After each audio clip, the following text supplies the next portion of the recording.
He said he wanted a child. She heard a different question. Could she give him the single most precious thing? She had left, herself. Adrian Vale had made a life of certainty. He measured risks like ledgers, invested where the margins were clean, negotiated deals until his opponents blinked, and built an empire that hummed with quiet confidence. Yet the one ledger he could not balance was the one that counted in a different currency. A small pair of hands to call his name. A laugh that would startle the silence of his penthouse at dawn. He was 42, powerful enough to move markets and painfully inexperienced with what to do with aching. That didn't come with a spreadsheet. Maya Hart was the opposite of certainty. Not chaotic, not reckless, but private, with a soft steadiness that belonged to people who had learned to take care of themselves. By paying attention, she'd grown up on small things, the corner bakery that learned your order, patchwork quilts stitched by a grandmother who told stories with every seam, and a childhood friendship with Adrian that began on a rainy afternoon, when two clumsy kids shared an umbrella until the rain stopped, and the two families never stopped visiting each other. Maya liked routines, books that smelled faintly of other people's memories, and the thin bright thread of purpose that came from being needed. She had never wanted the limelight. She liked being the quiet in someone's life. They had been friends long enough to know one another's rhythms. But that evening, the one Adrian had asked her to his office 2 floors above the atrium, with the city and ocean of pale light below, changed the map of both their lives. "I don't want a substitute," Adrian said when the R had thinned and his voice dropped raw around the edges. "I don't want a contract or a headline.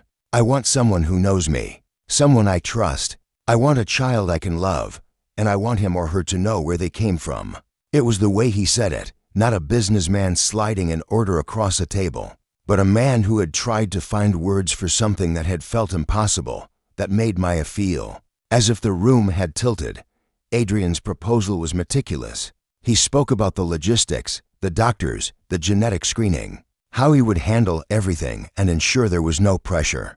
He painted it like a gift, a chance to give life, help someone you love, and remain friends. He left out the parts he could not control, the way a child changes the shape of ordinary hours, the ways love can arrive like a tide and refuse to leave when you think you only signed up to watch. Maya listened like she always listened, with a slow nod, letting words settle in the hollows of her chest before she tried to understand them. Her life had not included children in the candid way his did. She had no husband, no partner, and she had always protected her heart by not inviting it into places that might hurt.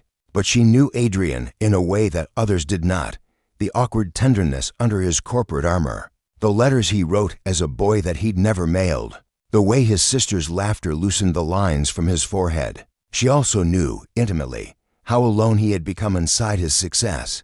"Why me?" she asked finally, because it felt like the honest question. "Because you've never asked anything of me," he said. "Because you know me when there's nothing to be gained. Because I trust you with my truth." Trust was a heavy thing when it came wrapped in a medical plan and a legal contract. Maya thought of the life she liked, quiet mornings with a book and a mug, a modest apartment with a balcony where she grew herbs, and the yearly small-town summer fair where she volunteered handing out ribbons. She thought of how some gifts changed the giver as much as the receiver. She imagined a tiny human with Adrian's laugh and maybe her stubborn chin. She imagined the city light through a stroller hood. And she imagined, with a small, startling clarity, that she could not keep herself the same if she walked through that door. "Let me have time," she said, because she needed it to be true even as she suspected she would not take it. He gave her time, measured in days and in patient silences. He left voicemails she listened to twice and then deleted. He brought flowers that he admitted he could not stop buying when he thought of her, and for each bouquet she felt both loved and alarmed. Meanwhile, Adrian's admissions piled like unfinished ledgers. He told her about the vacancy at holiday dinners, how his mother had never stopped asking for grandchildren, even though she loved his work at a distance. He told her, with a tremor he tried hard to keep out of his jaw, that the thought of being a father to an anonymous child felt wrong. He wanted roots for his restless heart. Maya said yes, but not simply because she felt kind. She said yes because the idea that had nested itself in her chest that someone she loved would have a life that included her at its center, reached into places she had carefully left alone. There was also the knowledge that there would be boundaries, contracts, lawyers. They both promised, in long, awkward conversations over to hot tea and in the quiet of her kitchen at 3 a.m. To keep things honest, Adrian swore he would never ask more than what he was given. Maya swore she would not ask for the impossible. They tried to make a brave, sensible plan. The first doctor's visit felt small and absurdly intimate. Sterile hallways, glass doors, the same bright magazines that had been in waiting rooms for decades. The doctor, a woman with kind eyes and a steady demeanor, walked them through the processes and the choices. There were tests, forms, and 1,000 small decisions that felt weighty.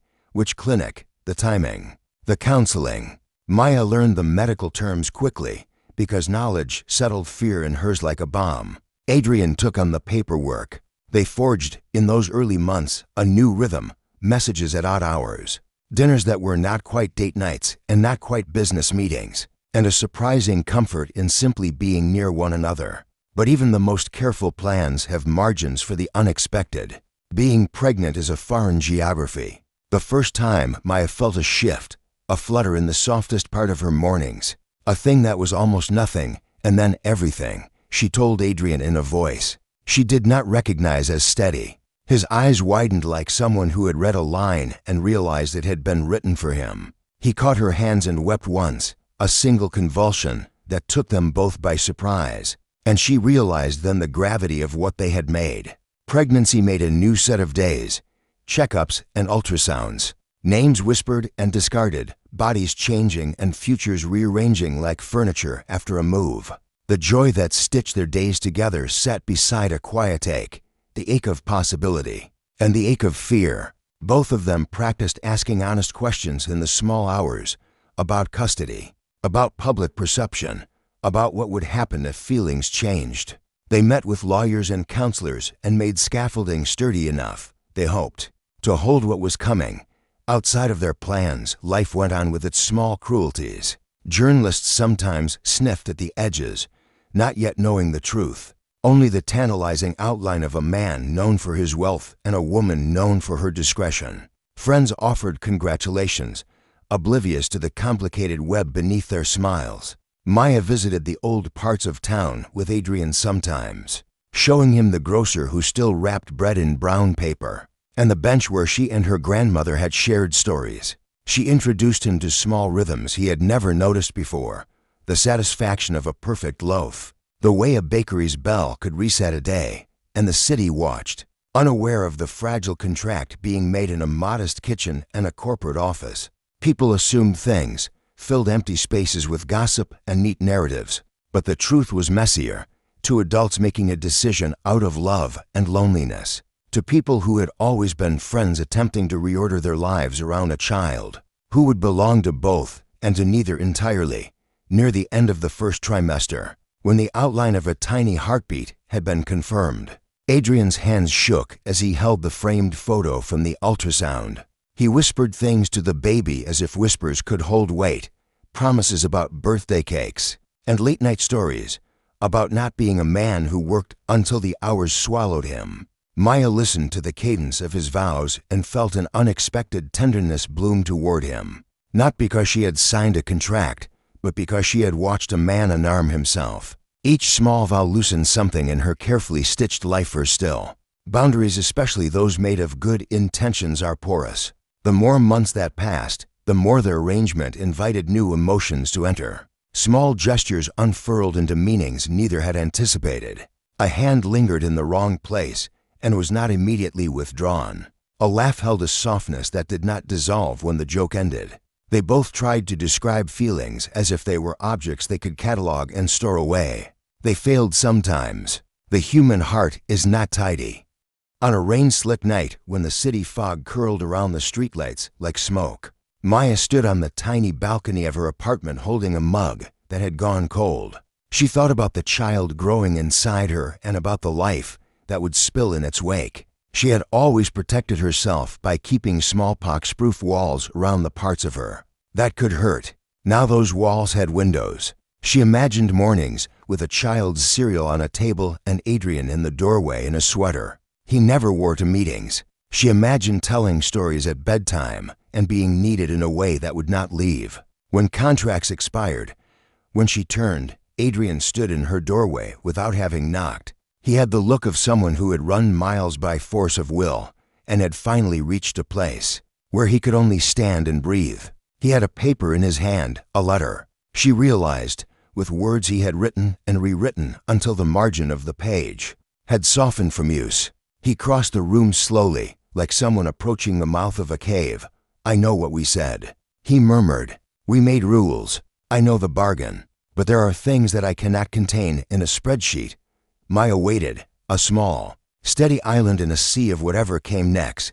He folded down on the chair beside her. And for the first time since he had made the ask, he did not speak like a man bargaining for a future. He spoke like a man who had been given a gift and discovered that the gift had rearranged his entire house. "I don't want our child to grow up thinking the only way to love me is through generosity," Adrian said. "I want them to know what it is to be loved for being themselves. I want them to know laughter that isn't scheduled and to see to people who can be messy and brave.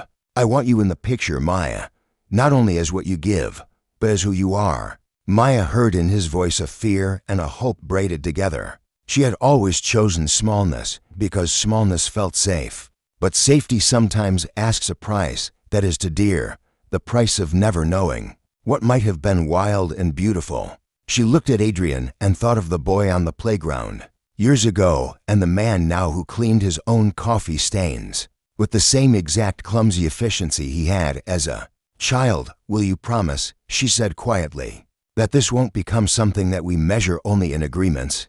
He reached for her hand and, without thinking, brought it to his chest. There, where his heart was, it felt oddly like a future. "I promise," he said. "But promises aren't contracts. They're choices. And I choose you."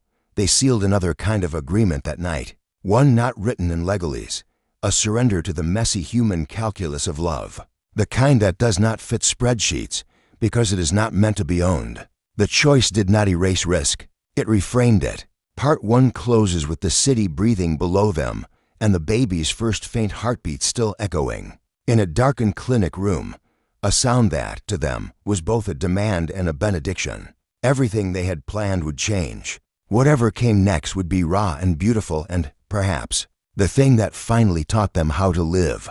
Asterisk, the world rarely asks permission before changing the course of someone's life. For Maya, the change came one morning when she stepped out of her apartment and found a stranger holding a camera across the street. At first, she thought it was coincidence. New York was full of people, full of moments where lenses clicked for reasons that had nothing to do with you. But when her phone buzzed half an hour later, carrying a message from a friend with a link to a gossip site, she understood. Her photograph, grainy but unmistakable, was plastered online with the words, "Adrian Vale expecting a baby with mysterious woman." The words hit her harder than she expected. She hadn't told her colleagues at the library yet, hadn't even told most of her family. The baby had been something private, something tender she was still learning to carry not only in her body but in her heart. Now strangers had taken it, packaged it, and turned it into a headline. By evening, Adrian's assistant called, asking her to come to his office. When she arrived, the top floor was buzzing with quiet urgency. Screens glowed with headlines, phones rang, and assistants shuffled papers like a storm was coming. Adrian was standing by the glass wall, looking out at the skyline, his jaw tight. "I'm sorry," he said before she even sat down. His voice was low, raw. "I should have protected you better." Maya wanted to tell him it wasn't his fault, but the truth was, she was scared. She wasn't built for this kind of exposure. The city lights outside seemed colder, sharper. "What happens now?" she asked, her voice barely above a whisper. "We set the record straight," he replied. "Not every detail, but enough to stop them from inventing stories. I'll handle it. You won't face this alone." That night, Adrian stood before cameras in a press conference. The microphones gleamed under the lights as he spoke, steady but vulnerable. "Yes," he said, "I'm going to be a father. The woman carrying my child is someone I deeply respect and care for. We ask for privacy as we prepare for this new chapter. He gave nothing more, no names, no scandal. Yet watching from her living room, Maya felt something shift. He had chosen to speak not as the polished billionaire the world knew, but as a man protecting someone he cared about. Still, the noise didn't fade. Every trip outside felt like a test. Some people smiled warmly, others whispered, and a few muttered cruel assumptions. To escape the storm, Maya took a weekend trip back to Willow Creek, her hometown. She walked the quiet streets, greeted the baker who still remembered her favorite pastries, and sat on the old library steps where she had spent hours as a child. The stillness reminded her who she was before the world decided to invent stories about her. But even in Willow Creek, she couldn't outrun the questions in her own mind. Was she strong enough for this? Could she carry not only a child, but also the weight of the world's gaze? At night, as she lay under her grandmother's quilt, she remembered Adrian's face at the press conference, the way his voice trembled just slightly when he said the word father. There had been no calculation in that moment, only hope. When she returned to the city, Adrian was waiting with flowers he didn't quite know how to hand over. "I know you don't like attention," he admitted, "but I also know you're braver than you think." The words lingered with her as weeks passed. Their routine grew more intimate without either of them naming it. Doctors' appointments became shared rituals. They sat side by side, watching the ultrasound screen flicker with tiny movements that stole their breath. Once, after a particularly long day, Adrian confessed, "I'm terrified. What if I fail? What if I can't be the father I never had?" His honesty cracked something open in her. She reached for his hand without thinking, squeezing it until his breathing steadied. The bond between them deepened in the quiet spaces, not the loud ones. A laugh over spilled tea, an argument about baby names that ended with both of them grinning. The way he insisted on carrying groceries even when she rolled her eyes. These moments built something sturdier than contracts or agreements. Then came the scare. One evening, Maya felt a sharp pain unlike anything she had before. Panic seized her as she called Adrian. Within minutes, he was at her side, rushing her to the hospital. The sterile lights, the beeping machines, the hours of waiting, all of it pressed on them like a weight too heavy to hold. But then, the doctor returned with a soft smile. "The baby's fine. Just the body adjusting. Rest is important." Relief swept through them like a tide, leaving both trembling. That night, as she lay in the hospital bed, Adrian sat in the chair beside her, head bowed, his hand wrapped around hers. "I thought I was going to lose everything," he whispered. His words carried no polish, no wealth, just raw truth. Maya looked at him, really looked, and realized that what had begun as an arrangement was transforming into something neither had prepared for. The child had not even arrived yet, and already it was stitching their lives together in ways they couldn't untangle. In the stillness, she understood something important. This wasn't just Adrian's journey, or hers. It was theirs. And though the world outside might twist the story into headlines, the truth lived here, into hands clasped tight against fear, in a promise unspoken but undeniable. Love rarely announces itself with grand declarations. More often, it steals in quietly, reshaping ordinary days until you look back and realize nothing is the same.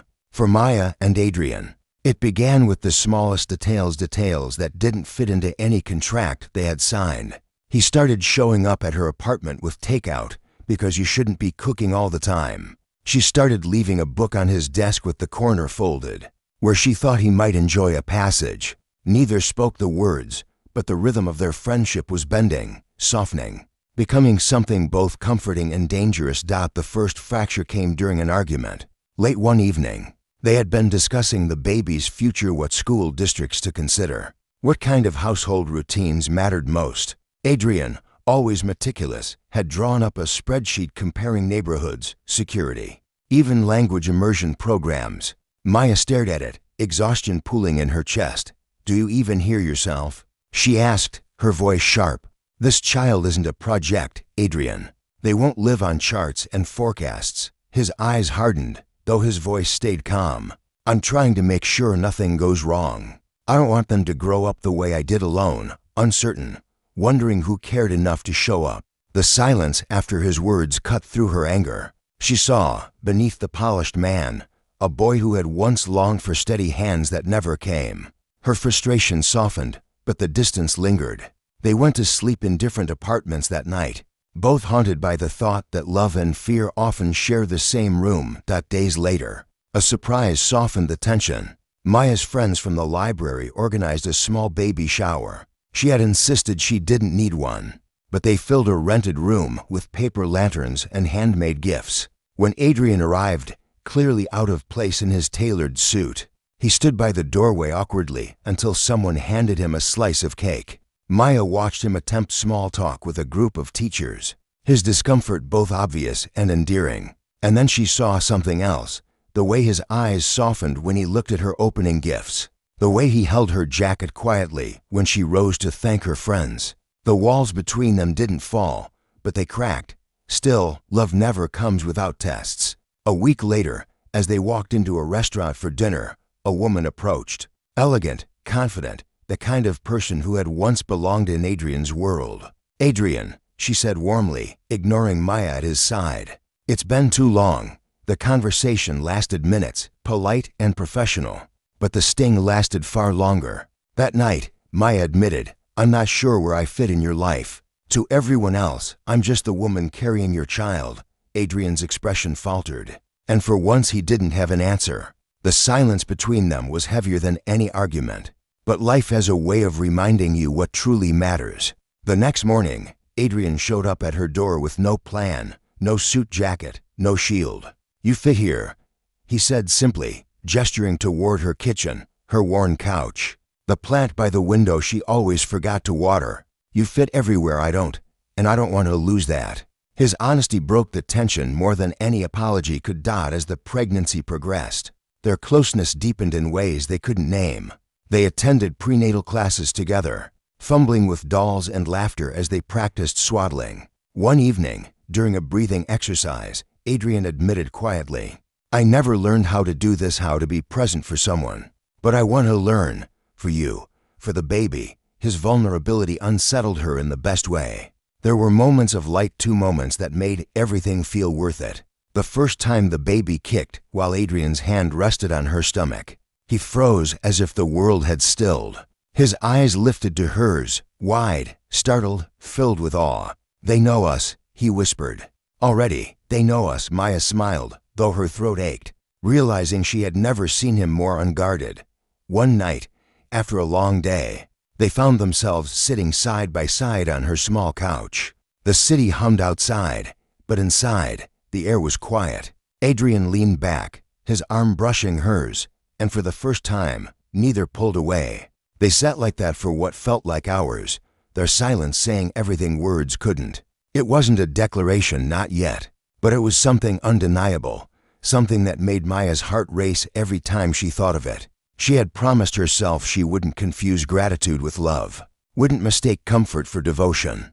But the truth was clear now. What had started as an arrangement was transforming into a life neither of them had expected, and perhaps exactly the one they both needed.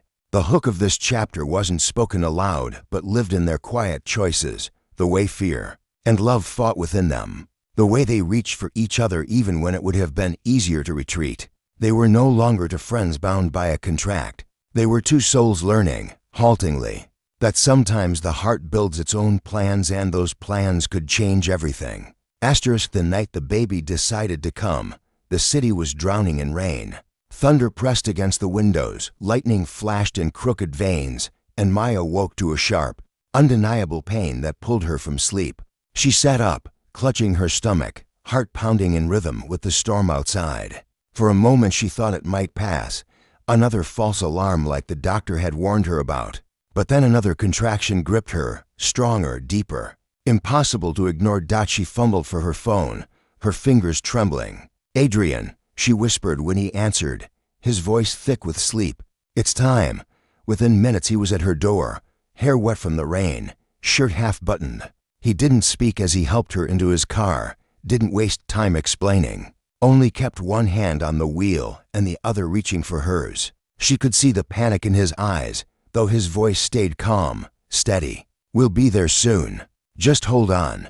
I've got you." The hospital smelled of antiseptic and urgency. Nurses whisked her into a room, voices blending into instructions she could barely process. Adrian followed, refusing to let go of her hand, even when a nurse suggested he wait outside. "I'm not leaving," he said firmly, his voice carrying a weight that silenced the room. The hours blurred together, pain, breathing, nurses coming and going. At one point, Maya caught Adrian's reflection in the window. His shoulders were tight, his face pale, his eyes locked on her as if willing her through each contraction. She had never seen him look so raw, so undone, and it both terrified and comforted her. Then, after what felt like forever, came the moment that silenced everything else. The cry of a newborn filled the room, thin at first, then strong, piercing, alive. The nurse placed the tiny, swaddled bundle in Maya's arms, and the world shifted. She looked down at the small face, the clenched fists. The miracle that had cost her every ounce of strength and tears slid silently down her cheeks. Adrian stood frozen, unable to move closer until Maya lifted her gaze and whispered, "Come meet your child." His steps were slow, almost reverent. When he leaned down and touched the baby's hand, his breath caught. "They're perfect," he whispered, voice breaking in that instant. All the contracts, the careful rules, the plans they had made dissolved. This wasn't an arrangement anymore. This was a life, a family, a love that demanded more than either of them had planned to give.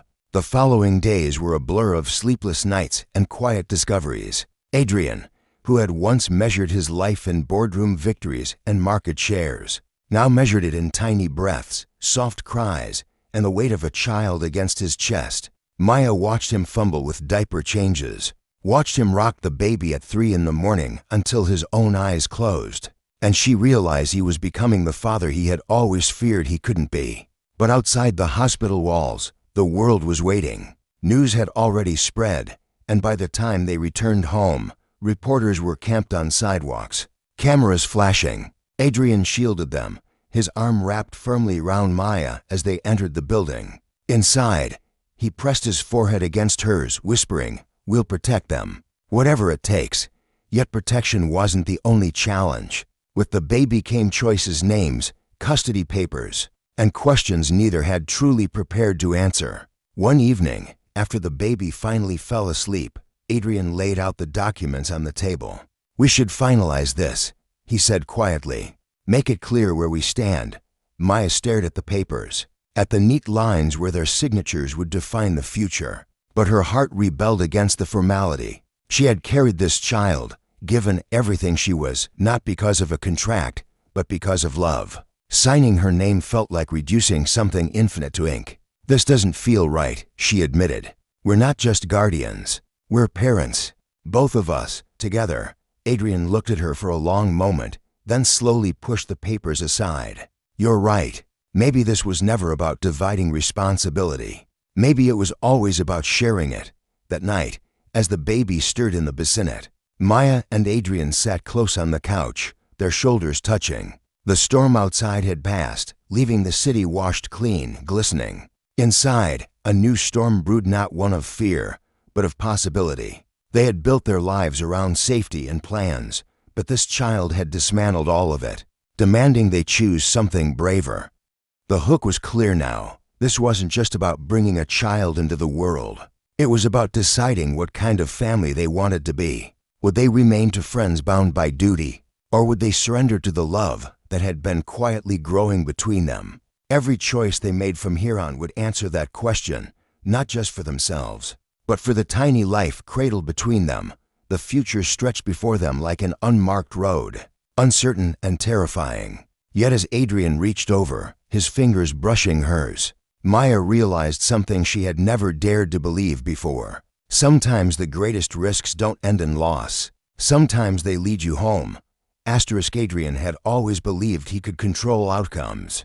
Deals, mergers, even his own reputation, he had mastered them all with precision. But nothing prepared him for the unpredictability of fatherhood. Nights blurred into days, his penthouse filled with lullabies and soft cries. And suddenly the man who once measured success by numbers on a screen now measured it by the rise and fall of a tiny chest as his child slept against him. but the outside world wasn't as forgiving. Reporters continued to linger outside the building, hungry for a glimpse of the billionaire who had suddenly appeared with a baby and a woman by his side. Headlines speculated relentlessly. Who was she? Why her? Was this love or convenience? Every article twisted the truth into something sensational, and though Adrian tried to ignore it, Maya couldn't. She saw the way people whispered in the bakery when she stopped by, the way eyes lingered on her with a mix of curiosity and judgment. She wasn't used to living in anyone's spotlight, let alone his. One evening, she confessed what had been building inside her for weeks. "I don't know if I belong in your world, Adrian. Everyone looks at me like I'm an imposter." He turned to her, the baby sleeping between them in a small bassinet, and shook his head firmly. "You're not an imposter. You're the reason this child is here. You're the reason I'm not drowning in this. Don't let their noise convince you otherwise." His words were steady, but she saw the tightness in his jaw. The weight wasn't just on her, it was on him too. Their challenges deepened when Adrian's board members began to question his priorities. Meetings were missed, projects delayed. For the first time, Adrian wasn't available at every beck and call, and whispers of distraction spread across conference tables. One partner confronted him outright. "You've built an empire, Adrian. Don't throw it away because you can't separate family from business." That night, Adrian paced the living room, his mind a storm. Maya watched him, torn between admiration and fear. He had given her more than she ever dreamed: shelter, security, the chance to raise their child without worry, but at what cost? Would he lose everything he had built because of this choice? When he finally stopped pacing, his eyes landed on the bassinet again. The baby's hand twitched in sleep, a small, perfect reminder. "If they make me choose," he said quietly, almost to himself, "then I already know my answer." Maya's breath caught. She wanted to believe him, but she also knew how much his empire had defined him. Would walking away break him in ways even he couldn't admit? The tension grew heavier in the weeks that followed. One evening, after a long day, Maya found Adrian sitting in the nursery. He wasn't working, wasn't even on his phone. He was simply staring at the child in the crib, his hand resting on the edge. "I've never been afraid of failure," he whispered when he noticed her. "But with this being a father, being whatever this is with you, I can't afford to fail." His vulnerability struck her more deeply than any headline could. She knelt beside him, placing her hand over his. "You won't fail, not because you're perfect, but because you care enough to fight. That's what this baby needs. That's what I need." For a long moment, their hands stayed linked, silence filling the room with something unspoken but undeniable. Still, the outside pressure only intensified. Paparazzi followed them when they tried to go for walks. A magazine published an invasive article claiming Maya was only with Adrian for his fortune, twisting their story into something unrecognizable. Adrian's legal team suggested issuing a statement, but Maya shook her head. "The more we explain, the more they'll twist it. Let them wonder. The truth isn't theirs to own." And yet, the lies cut deep. That night, lying awake, she wondered if she was strong enough to withstand it. Her life had been simple once, quiet, safe, unnoticed. Now every choice was magnified, every expression analyzed. Was love, even in its purest form, enough to survive under such a relentless spotlight? The hook lay here, suspended between them. Could two people who never planned to be more than friends withstand not just the challenges of parenthood, but the storm of a world determined to tear them apart? Adrian sensed her doubt, and in a rare, impulsive moment, he reached for her hand and pressed it to his chest. "No matter what they say, no matter what I lose, you and this child are my future. That's the only truth that matters." It was a promise, one she desperately wanted to believe. But even as the words echoed in her heart, she knew their greatest test was still ahead. Because love wasn't just about surviving storms inside four walls. It was about facing the world outside. Together, would they be strong enough to stand as a family? Not just in the safety of their home, but in the unforgiving light of the world's gaze? That answer was waiting for them, just beyond the horizon, and it would demand more courage than either had ever given before. The first hint of dawn spread soft gold across the skyline, but Adrian hadn't slept. He stood by the window, the city sprawling below him, silent for once. Behind him, Maya stirred in the armchair where she had fallen asleep with the baby nestled in her arms. The sight nearly undid him, her hair messy, her face peaceful, their child breathing in soft rhythms against her chest. For the first time in years, Adrian realized he wanted nothing more than this stillness, this fragile completeness. But peace never stayed long in his world. That morning, his assistant called with news that threatened to shatter it all. The board had voted. Unless Adrian reassured the shareholders and proved his commitment to the company, they would move to strip him of control. A lifetime of work balanced on a knife's edge, all because he had chosen to be present for his child instead of chained to a boardroom. He hung up without responding. For the first time in his life, he didn't know if he cared enough to fight for what once defined him. When Maya woke and found him standing there, the storm in his eyes told her everything. "You're losing it, aren't you?" she asked softly. "Maybe I already have," he admitted, voice rough. "But if the price of keeping it is losing this," his eyes flicked toward the baby, "then I don't want it." The words should have comforted her, but instead they frightened her, because what he was willing to give up wasn't just an empire, it was his identity, his purpose, the empire he had built from nothing. Could love alone replace all of that?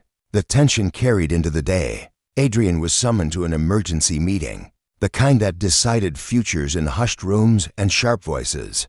Maya watched him put on his suit, tie-knotted with the precision of old habits.